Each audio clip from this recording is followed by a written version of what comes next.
Assalamualaikum warahmatullahi wabarakatuh.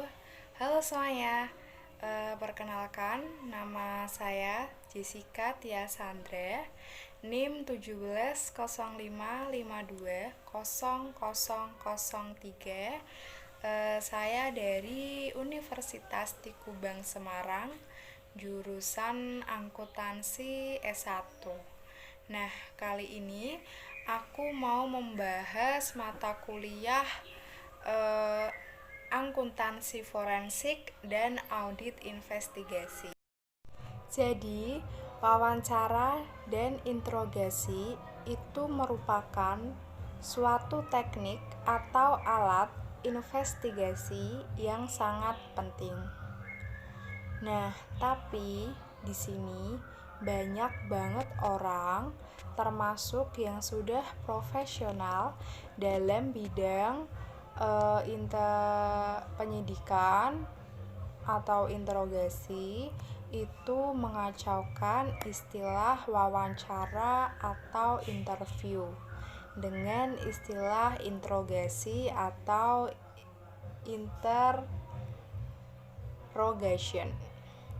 Nah, padahal keduanya itu sangat berbeda, baik dari tujuan maupun caranya. Nah, kekeliruan lain yang sering dijumpai di Indonesia pastinya itu adalah penggunaan kekerasan pada interogasi.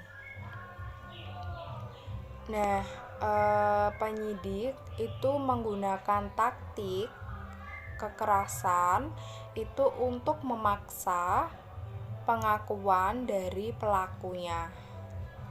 Nah, penggunaan kekerasan itu masih terjadi umumnya dalam kejahatan dengan kekerasan dan kasus perkosaan, karena penyidik itu mempunyai pengalaman kerja bahwa pengakuan terdakwa membawa sukses dalam penuntutan dan tahap-tahap selanjutnya.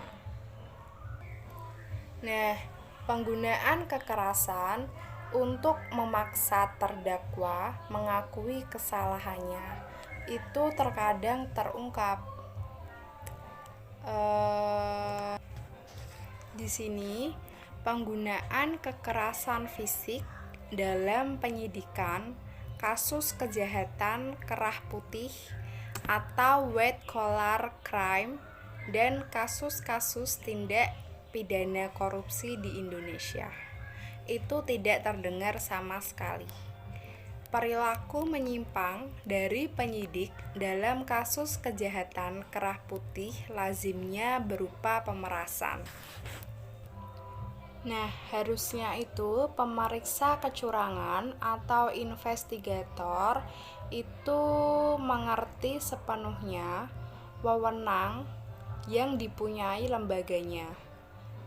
Jadi, investigator di suatu lembaga tertentu itu mungkin hanya melakukan wawancara aja. Jadi dia tidak berwenang untuk melakukan interogasi. Nah, sementara itu investigator di lembaga lain boleh melakukan keduanya. Jadi boleh melakukan keduanya itu maksudnya boleh mewawancarai dan boleh melakukan interogasi gitu. Selanjutnya pembahasan tentang perbedaan wawancara dan interogasi. Yang pertama, wawancara itu bersifat netral dan tidak menuduh. Di sini itu netral dan tidak menuduh itu perbedaan utama antara wawancara dan interogasi. Jadi sekalipun investigator itu punya alasan untuk percaya bahwa yang bersangkutan itu terlibat dalam kejahatan atau dia telah berbohong, Nah, substansi dan caranya itu bersifat nonakusatori ketika melakukan wawancara. Selanjutnya yang kedua itu tujuannya untuk mengumpulkan informasi. Nah, di sini selama melakukan wawancara, investigator harus mengumpulkan informasi yang penting bagi investigasinya. Dan informasi mengenai perilaku dari orang yang diwawancarainya.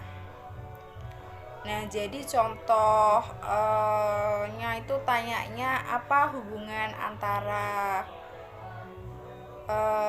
Anda sama orang yang dicurigai jadi pelaku fraud gitu.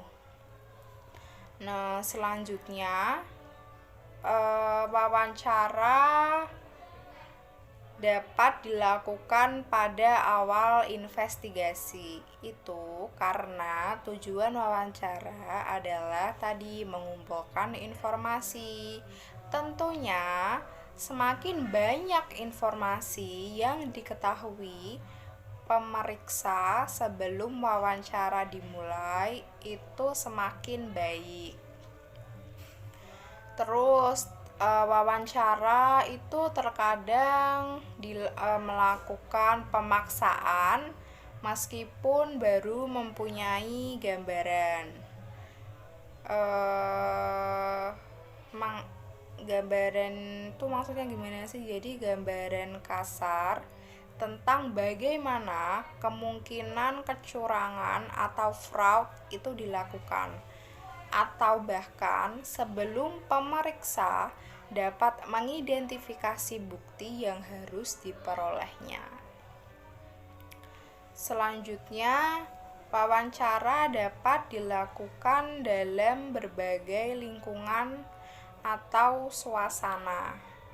Itu pemeriksa terkadang punya peluang menemui orang di kantornya, orang yang melakukan yang curigai ya, yang dicurigai itu.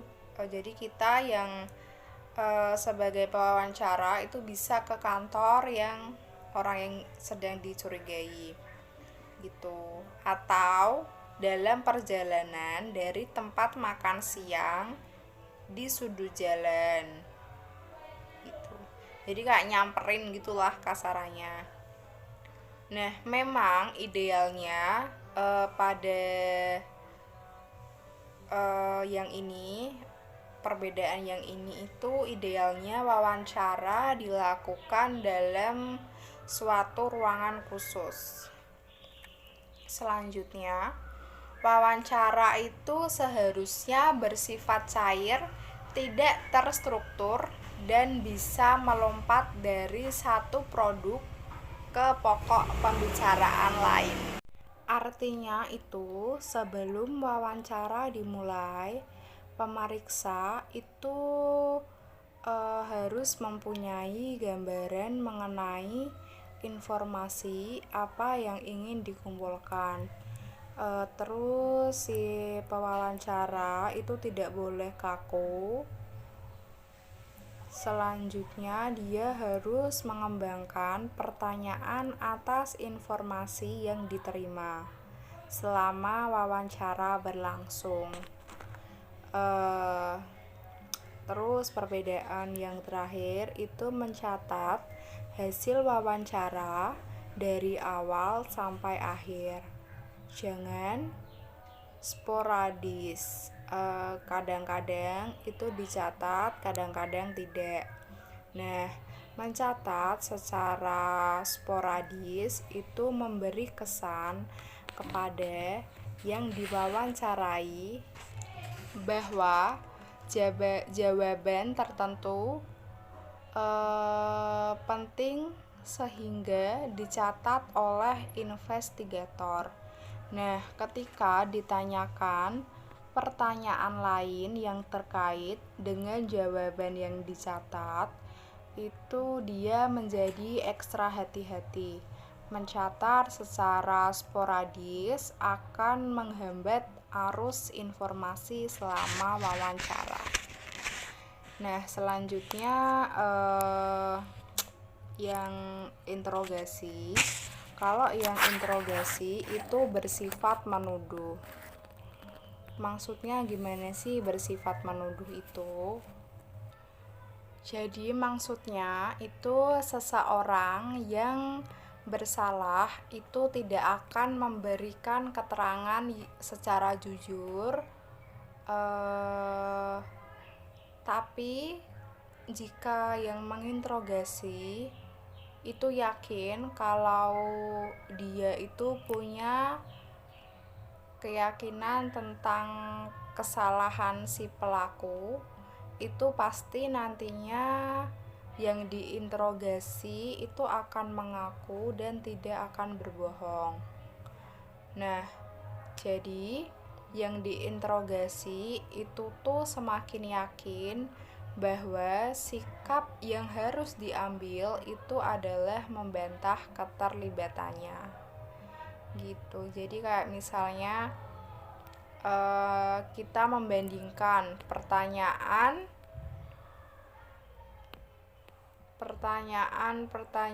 yang sudah didapat dengan dengan jawaban yang dia lontarkan gitu. Jadi sinkron atau tidak gitu. Selanjutnya, interogasi dilakukan dengan persuasi yang aktif. Interogasi sendiri itu dilakukan karena investigator percaya bahwa dalam wawancara sebelumnya orang itu telah berbohong. Nah, kalau interogasi dilakukan dengan cara bertanya secara terus-menerus, itu sangat tidak mungkin investigator mendapatkan keterangan yang berisi kebenaran. Nah, untuk membujuknya itu menceritakan kebenaran, investigator menggunakan taktik membuat pertanyaan dan bukan mengajukan pertanyaan. Nah, taktik ini tuh mendominasi seluruh interogasi. Sebelum seseorang mengaku bersalah, pertama dia harus bersedia mendengar pertanyaan-pertanyaan yang dibuat investigator. Yang ketiga itu tujuan interogasi adalah mengetahui yang sebenarnya. Artinya, apa yang sebenarnya terjadi, siapa yang sebenarnya melakukan, dan berapa jumlah atau nilai kecurangan yang sebenarnya. Gitu. Jadi ada persepsi bahwa tujuan interogasi itu adalah mendapat pengakuan yang bersalah. Itu keliru ya. Selanjutnya, interogasi juga sering berakhir dengan pengakuan bersalah oleh pelaku. Pada contoh ini, keberhasilan interogasi itu bukan diwujudkan dalam pengakuan bersalah, melainkan dalam mengetahui siapa yang sebenarnya bersalah. Selanjutnya, interogasi itu dilakukan dalam lingkungan yang terkontrol dan terkendali, bukan di sembarangan tempat ya pastinya. Nah, taktik persuasi yang digunakan itu tidak terganggu orang yang lalu lalang, bebas dari halangan lain, seperti suara bising dari tempat umum gitu. Selanjutnya, interogasi hanya dilakukan setelah investigator itu punya keyakinan yang memadai mengenai salahnya seseorang. Jadi, investigator itu harus punya alasan untuk percaya bahwa seseorang itu bohong. Dan investigator itu tidak boleh membuat catatan sesudah tertuduh menceritakan yang sebenarnya dan berketetapan hati untuk tidak beringsut dari posisi itu, atau membuat catatan terlalu dini akan mengingatkan tertuduh bahwa keterangannya akan merugikan dirinya. Bahkan, para pakar itu menyarankan bahwa bukan saja catatan dibuat, harus disaksikan interogasi lain. Barulah setelah ada pengakuan yang disaksikan investigator lain, itu baru investigator mendokumentasikan pengakuan tersebut dan segala perincian dan pengakuan si pelaku ya maksudnya. Selanjutnya itu manfaat melakukan wawancara sebelum interogasi. Jadi interogasi itu sering investigator itu sering melakukan interogasi meskipun dia tidak punya bukti untuk menuduh seseorang. Nah, umumnya interogasi semacam ini itu dilakukan karena investigator itu punya persepsi bahwa orang itu aneh atau kayak mencurigakan gitu. Padahal wawancara yang tidak menuduh itu merupakan sarana yang baik dari interogasi. Nah, investigatif informasi itu sangat diperlukan ketika wawancara akan ditingkatkan sebagai interogasi pastinya. Nah, tapi banyak sekali investigator itu yang tergoda mengambil jalan pintas. Jadi dia mengabaikan wawancara dan langsung melakukan interogasi. Itu harusnya tidak boleh dilakukan ya. Selanjutnya materi wawancara. Nah, sebelum melakukan wawancara, bahkan sebelum ada kontak dengan orang yang dicurigai atau diduga melakukan kecurangan atau fraud, itu investigator harus menguasai semua fakta yang terkumpul dengan baik. Nah, investigasi itu umumnya dilakukan oleh suatu tim yang terdiri dari beberapa investigator.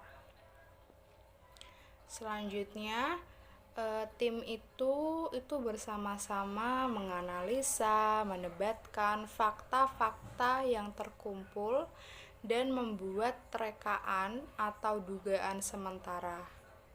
Nah, selanjutnya fakta-fakta yang dikuasai atau yang dimanfaatkan itu harus dipisahkan dari apa yang masih bersifat praduga atau dugaan gitu. Jadi yang masih kurang faktanya atau kurang kita masih mereka-reka itu dipisahkan sama yang sudah pasti.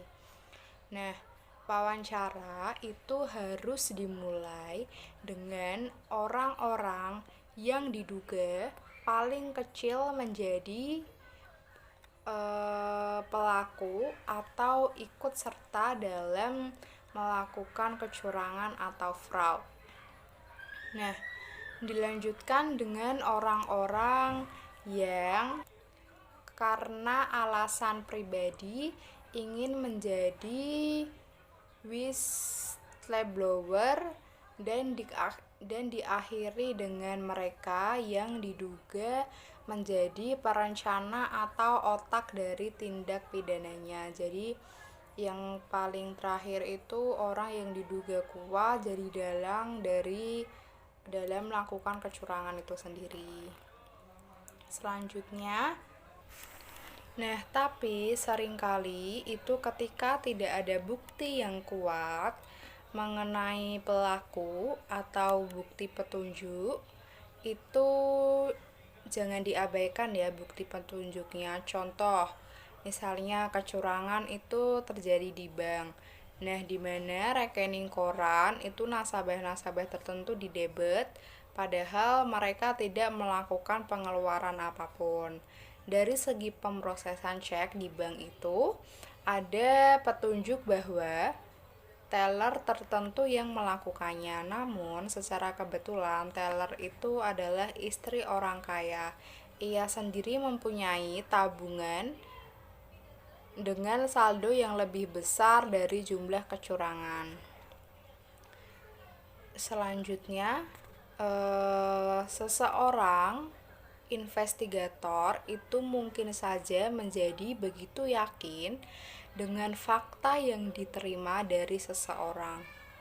Karena dalam wawancaranya itu dia menggunakan bahasa yang kasar dan nada yang tinggi. Jadi kayak menyalahkan orang yang diwawancara gitu. Nah, investigator lain dalam timnya itu terpaksa mengoreksi dengan wawancara susulan. Jadi tim ini tuh belum mempunyai bukti yang cukup untuk meningkatkan wawancara ke interogasi. Dalam kasus seperti ini tuh investigator kedua itu harus berupaya menenangkan orang yang diwawancarai. Kalau perlu itu kita punya empati dengan yang diwawancarai gitu. Nah, selanjutnya, sewaktu mewawancarai seseorang, kita harus mencatat dengan detail yang diberikan.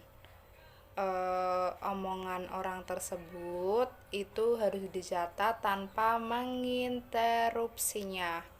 Kalau ada yang perlu ditanyakan, tanyakan setelah dia menjawabnya itu selesai. Jadi jangan dipotong gitu.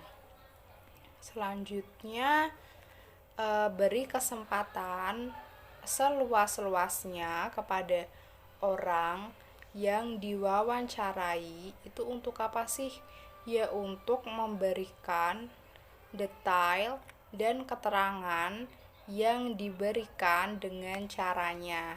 Misal nih, orang itu buat sketsa dari ruangan kerja atasannya. Nah, di mana meja kerjanya, di mana lemari, di mana apanya, di mana apanya.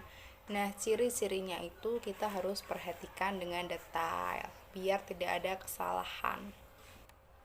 Wawancara secara formal dan interogasi dilakukan dalam suasana yang menjamin privasi seseorang. Jadi, kita harus menjamin privasi orang yang kita wawancarai. Yang ada di dalam ruangan wawancara itu hanyalah investigator dan orang yang diwawancarainya. Ini sifatnya alamiah ya. Jadi ketika punya masalah pribadi yang ingin kita bagi dengan orang lain, itu kita harus mencari tempat yang aman, yang tidak bisa diganggu sama orang lain gitu, atau diganggu sama kayak suara-suara lain gitu dari luar. Nah, selanjutnya ada saran-saran untuk pengadaan ruang wawancara. Yang pertama, dalam saran-saran untuk pengadaan ruang wawancara itu menciptakan suasana yang privasi. Jadi ruangannya itu harus tenang, tidak ada yang mengganggu, tidak ada suara-suara lain atau bentuk kebisingan lainnya. Dan tidak ada pemandangan orang lalu lalang, jadi nggak ada orang mondar-mandir lewat-lewat gitu tanpa ada maksud atau lainnya. Yang kedua itu pintu ruang harusnya tidak terkunci dan tidak boleh ada penghalang apapun. Jadi orang yang diwawancarai itu bisa dengan bebas meninggalkan tempat dan jangan memberi kesan bahwa dia itu berada di tempat tahanan. yang bersangkutan itu bisa meminta investigator yang tidak punya wewenang atau alasan untuk menahannya. Selanjutnya, yang ketiga, itu hilangkan segala sesuatu yang bisa mengganggu, seperti kayak dinding warna-warni yang mencolok, lukisan, hiasan, barang-barang kecil kayak kunci, stapler. Nah, itu harus jauh dari jangkauan orang yang diwawancarai sehingga tidak menjadi mainan. Jadi kayak kita lagi ngobrol gitu, mungkin tangannya jadi usil atau jadi apa gitu. Nah, kalau harus ada lukisan atau tulisan yang diletakkan di dinding, itu tempatkanlah di belakang orang yang kita wawancarai. Selanjutnya, yang keempat, penerangan ruang itu harus cukup, tapi tidak boleh menyilaukan ya pastinya. Nah, lampu yang menyorot ke muka investigator itu akan menghalangi pengamatan wajah dan perilaku orang yang diwawancara. Itu contohnya kalau lampunya kesilauan gitu ya. Selanjutnya yang kelima, meminimalkan kebisingan apapun. Jadi jangan sampai waktu kita sedang wawancara itu ada telepon bunyi. Jadi mungkin ada peraturan sebelum wawancara dimulai itu HP bisa dimatikan atau di silent agar tidak mengganggu saat wawancara. Selanjutnya itu kursi antara investigator dan orang yang diwawancarai itu berjarak sekitar 1,5 meter ya. Kedua orang itu bertatap muka secara langsung dan tidak terhalang oleh apapun. Misalnya kayak yang di tengah-tengah ada kayak kaca ada atau kayak apa gitu, itu nggak boleh.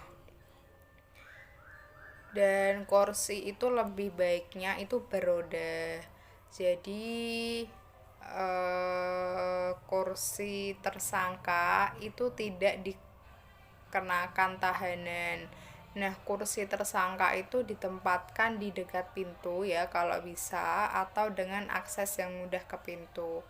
Nah, kursi untuk kedua orang harus dengan sandaran tegak sehingga mereka tidak bersantai-santai. Posisi santai orang harus dengan sandaran tegak sehingga mereka tidak bersantai-santai. Posisi santai dari orang yang diwawancarai itu akan menghalangi pengamatan mengenai perilaku selama wawancara berlangsung. Yang terakhir atau yang ketujuh itu denah ruangan wawancara itu harus berbeda untuk keperluan yang berbeda juga. Jadi denahnya itu nggak boleh sama ya. Selanjutnya materi behavior symptom analysis atau BSA dan saluran komunikasi.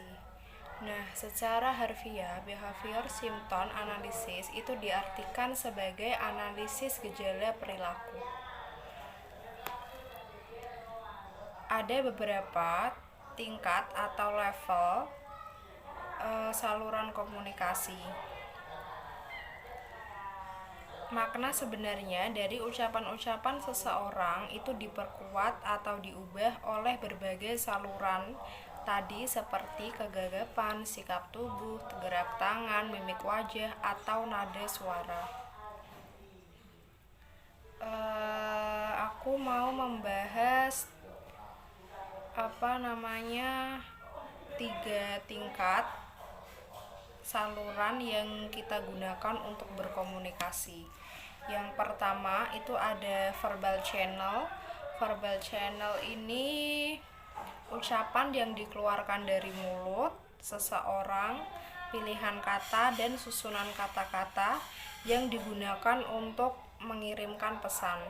Selanjutnya yang kedua, paralinguistic channel itu ciri-ciri percakapan di luar percakapan. Ini dibagi menjadi 6. Yang pertama, respons latensi atau artinya masa atau periode keheningan. Selanjutnya ada early response itu jawaban lebih awal.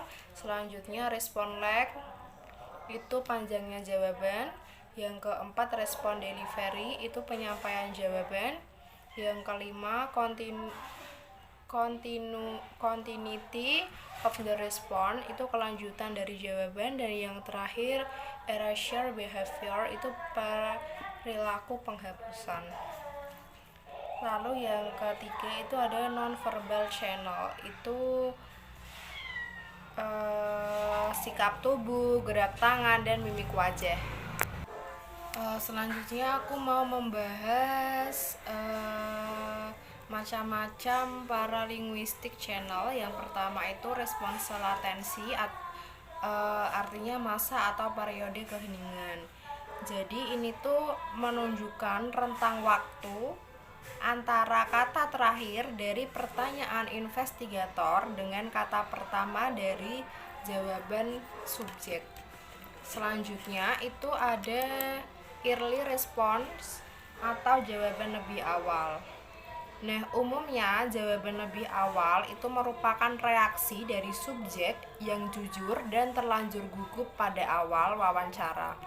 Nah, subjek yang jujur ini akan mengulangi jawaban yang lebih awal tadi saat investigator menyelesaikan pertanyaannya. Selanjutnya ada respons lag atau panjangnya jawaban. Jadi secara statistik itu penelitian menunjukkan bahwa subjek yang jujur itu memberikan jawaban yang lebih panjang daripada jawaban yang lebih pendek. Jadi kalau dipikirnya kalau orang yang menjawab jawabannya pendek itu lebih banyak bohongnya dalam penelitian gitu. Nah, subjek yang jujur itu ingin memberikan jawaban yang selengkap-lengkapnya mungkin dan sering kali menawarkan informasi tambahan yang tidak diminta oleh investigator. Selanjutnya ada respon delivery. Ini penyampaian jawaban itu terlihat dari kecepatan, tinggi rendahnya nada, dan kejelasan. Selanjutnya ada continuity of the response. Ini jawaban yang jujur itu mengalir dengan bebas, merupakan tanggapan yang spontan dan apa adanya. Jadi jawabannya itu mengalir sebagai satu alur pikir. Satu kalimat itu disusul dengan kalimat yang lainnya, sambung menyambung dan tidak meloncat-loncat. Jadi enggak, misalnya kita habis membahas apa, nanti beliaunya membahas apa tuh enggak gitu, jadi rapi gitu omongannya. Selanjutnya erasure behavior itu dalam percakapan sehari-hari itu seseorang mengatakan sesuatu yang kedengarannya mungkin tidak menyenangkan bagi lawan bicaranya. Kemudian dia mengatakan, cuma bercanda kok, diiringi gerakan alis yang senyum. Nah, gerakan alis yang senyum itu mempunyai efek menghapus konotasi yang tersirat dalam ucapannya. Selanjutnya mengevaluasi BSA berpedoman itu pada perhatikan penyimpangan dari BSA si subjek dalam keadaan normal. Ini bisa diketahui dari evaluasi perilaku subjek sewaktu wawancara yang tidak bersifat menuduh atau dari informasi latar belakang lainnya. Nah, keadaan normal itu juga bisa diamati saat subjek menjawab pertanyaan sederhana mengenai dirinya, seperti nama, alamat, pendidikan terakhir, pekerjaan, dan lain-lain.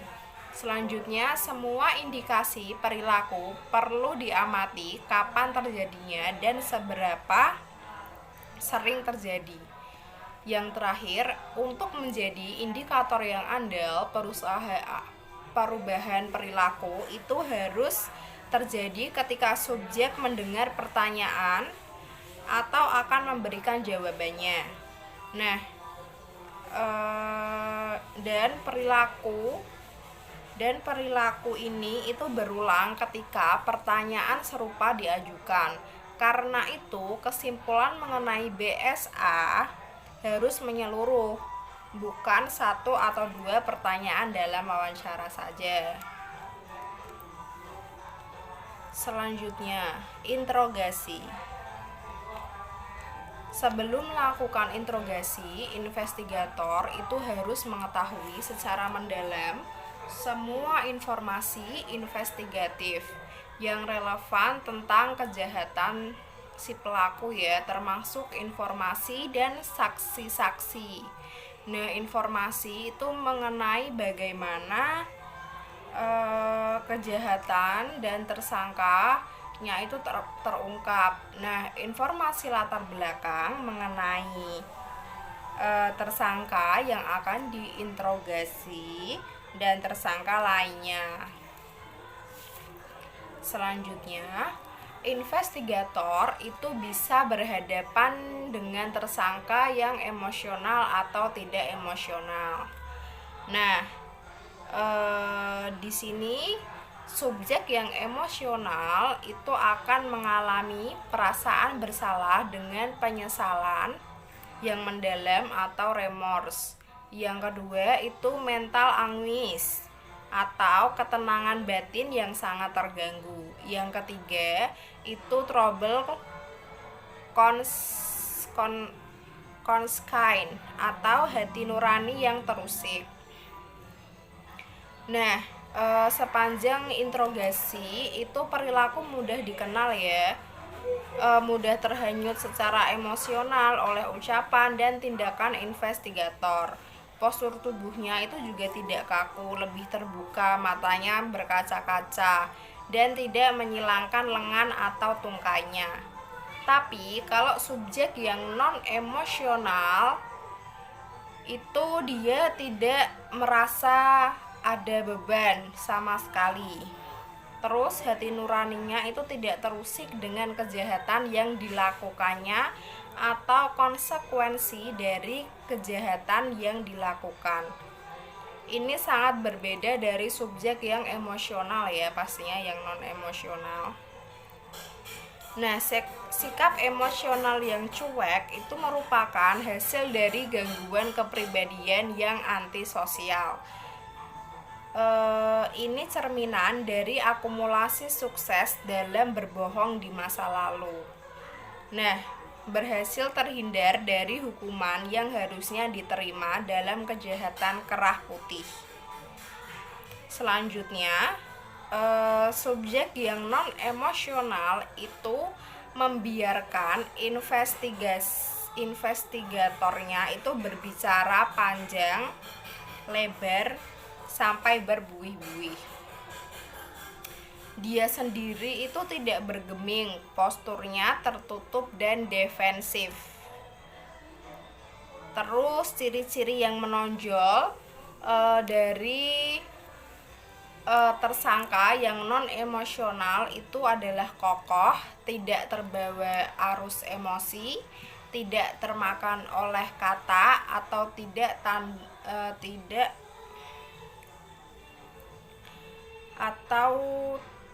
tindak tanduk investigator. Nah, taktik dan teknik terbaik dalam menghadapi subjek yang non-emosional itu adalah menyodorkan fakta, factual analysis approach atau pendekatan analisis fakta. Yang harus dibangkitkan adalah rasio atau nalarnya, bukan emosinya ya pastinya. Lalu dia itu tidak boleh bergerak secara emosional, dan dia juga orangnya ini tuh hanya bergerak dengan common sense dan racing. Selanjutnya itu ada langkah-langkah dari interogasi. Yang pertama itu tuh direct dan positive confrontation. Itu dilakukan dalam kalimat singkat, langsung, terarah, dan lugas. Selanjutnya yang kedua, interrogation tema atau temek itu memperkuat pembenaran yang sudah dibuat oleh tersangka. Nah, ketika investigator itu melakukan interrogation temek itu baik yang salah maupun tidak itu diharapkan melakukan penolakan. Lanjut yang ketiga itu handling denials. Ini penyangkalan dapat dilakukan secara verbal maupun nonverbal seperti menggelengkan kepala. Terus penyangkalan pada dasarnya itu pernyataan bahwa tuduhannya itu tuh palsu. Jadi apa yang dituduhkan itu tidak benar atau keliru ya pastinya. Selanjutnya itu ada overcoming objective. Overcoming objective itu mengatasi tentang benteng pertahanan kedua dari tersangka. Pertama itu penyangkalan dan kedua itu keberatan. Nah, dalam di sini itu tersangka yang melihat kesia-siaan dalam upaya menyangkal akan mengubah taktiknya dengan mengajukan keberatan. Dengan perubahan taktik ini, itu tersangka berarti mengharapkan dapat mengambil alih kendali percakapan, sehingga melemahkan keyakinan investigator bahwa dia itu memang bersalah. Selanjutnya, ketika tersangka itu mengubah strategi dari denial yang bersifat defensif ke objektif yang bersifat ofensif, itu investigator harus punya langkah-langkah agar dia tidak kalah ya. Di sini ada 3 langkah. Yang pertama itu mengenali keberatan. Di sini terkadang itu keberatan dapat dikenali dengan mudah ya. Jadi misalnya dalam kasus kecurangan yang melibatkan petugas atau pejabat bank, investigator itu akan sering mendengar simpanan saya di bank banyak sekali dan lainnya. Selanjutnya menghargai keberatan. Ini bermakna investigator itu tidak menolak keberatan yang diajukan tersangka. Selanjutnya membalikkan keberatan atau turning the objection around. Ini investigator itu harus memanfaatkan keberatan yang diajukan tersangka, kemudian membalikkan keberatan itu dan kembali ke tema interogasi. Terus selanjutnya langkah-langkah interogasi yang kelima itu keeping the suspect attention. Jika berhasil membatalkan penyangkalan, maka tersangka dapat meninggalkan ruang interogasi atau menutup diri dan mengabaikan semua yang diajukan investigator. Selanjutnya itu ada handling the suspect passive mode. Di sini itu tersangka menyadari bahwa kebohongan itu tidak menghasilkan keinginannya tadi ya. Terus selanjutnya ada presenting the alternative question. Ini merupakan puncak dari pengembangan tema interogasi. Selanjutnya bridging the suspect into the conver. Ini tersangka diarahkan untuk menceritakan perincian dari perbuatannya yang akhirnya akan dirumuskan menjadi pengakuan yang diterima sebagai bukti hukum. Yang terakhir itu ada the written confession. Di sini berarti kelemahan dari dalam langkah yang terakhir itu ada kelemahannya ya. Kelemahannya itu pengakuan tertulis atau tidak sepenuhnya itu menggunakan kata-kata, kalimat atau bahasa tersangka. Nah, pada puncaknya itu soalnya tersangka memberikan pengakuan secara tertulis. Di Indonesia itu investigator sering melakukan interogasi sambil mengetik jawaban tersangka menurut persepsi investigator.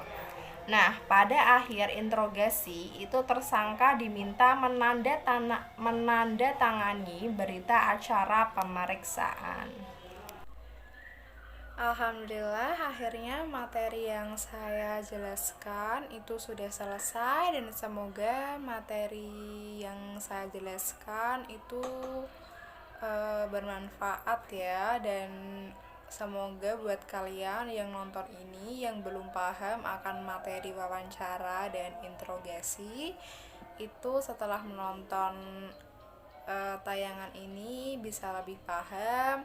Dan buat kalian yang mau tanya-tanya atau kasih saran itu juga bisa di kolom komentar. Oh ya, jangan lupa buat kalian kalau keluar rumah atau ketemu orang banyak itu tetap pakai masker buat melindungi diri kalian sendiri, dan jangan lupa untuk selalu cuci tangan, jaga jarak, karena